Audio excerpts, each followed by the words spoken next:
You've probably seen it online, right? That idea that you need 100 million rupiah in savings by the time you're 25? It's created a ton of pressure for young people in Indonesia. So in this explainer, we're going to break down that myth and give you something way more useful, a real, actionable plan to actually grow your income. Okay, so this is the quote that's been making the rounds. It's punchy, it's designed to get a reaction, and honestly, it's caused a lot of stress. But let's look past the shock value for a second and ask a serious question. Is this even a fair standard to hold anyone to? Or is it just completely unrealistic? Maybe even a little toxic? So, let's do something radical. Let's ignore all the social media chatter for a minute.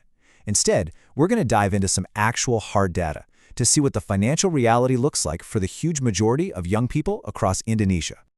All right, first things first, let's get ourselves grounded in reality. Before we can even talk about a strategy, we need to understand the real landscape. This is where we see just how out of touch that viral quote really is. Yeah, you're saying that right. 0.5%. The data shows that less than half of 1% of Indonesians in that age group actually hit this target.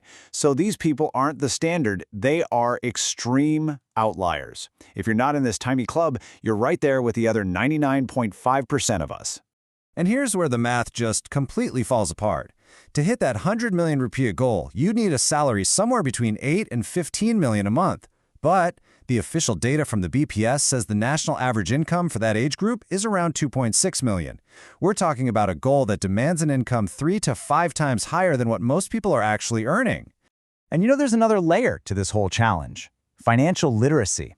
A report just last year from the OJK found that more than half of Gen Z might not be familiar with basic financial concepts. It's pretty hard to save and invest a ton of money if you were never really shown how to do it in the first place.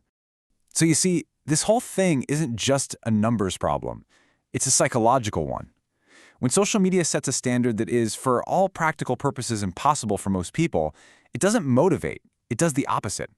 It can make you feel like you've already failed before you've even had a chance to start. Okay, enough about the myth. We've officially debunked it. Now for the good stuff. Let's shift our focus to what you can actually do. It's time to build a real playbook with solid, concrete steps you can take to increase your income. So forget that huge, scary savings number for a second. Instead, I want you to focus on these 3 things. These are powerful, and most importantly, they are things you can control. Each one is a lever you can pull starting today to grow your income and build some real financial stability. This is hands down the fastest way to start making extra money. Just think about the skills you already use at your 9 to 5. Are you a writer, a graphic designer, a marketer? You can take that exact expertise and sell it as a service to other clients. It's all about monetizing what you already know how to do. Now, once you get the hang of selling a service, you might want to level up and create a product. And listen, you do not have to invent something totally new. You can start really simply with drop shipping. Basically, you sell products that someone else makes and ships. From there, you can move into white labeling, and maybe eventually you'll build your very own unique brand. It's a journey you can take one step at a time. And this one is so important. Don't sleep on your main career. Your day job is your biggest and most stable source of income. You have to learn to be proactive. Get comfortable asking for meetings to talk about your salary and your growth. And hey, don't be scared to look for a new job if it means getting a serious pay increase. So, what's the big takeaway here? It's that hitting some random number someone threw out on the internet doesn't matter.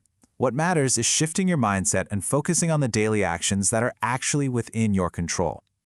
It really comes down to 2 different ways of thinking. The social media standard makes you obsess over this huge, unrealistic result, which just leads to anxiety. But a realistic strategy? That focuses on the process. It's about building one more skill, finding one more client. That's the path to feeling empowered and seeing real, actual progress. So, I want to leave you with this one final thought. Forget about age 25. Forget about 100 million rupiah. Think about this week, right now. Based on everything we just talked about, what is one small, totally manageable step you can take to start building your income? That's where your journey really begins.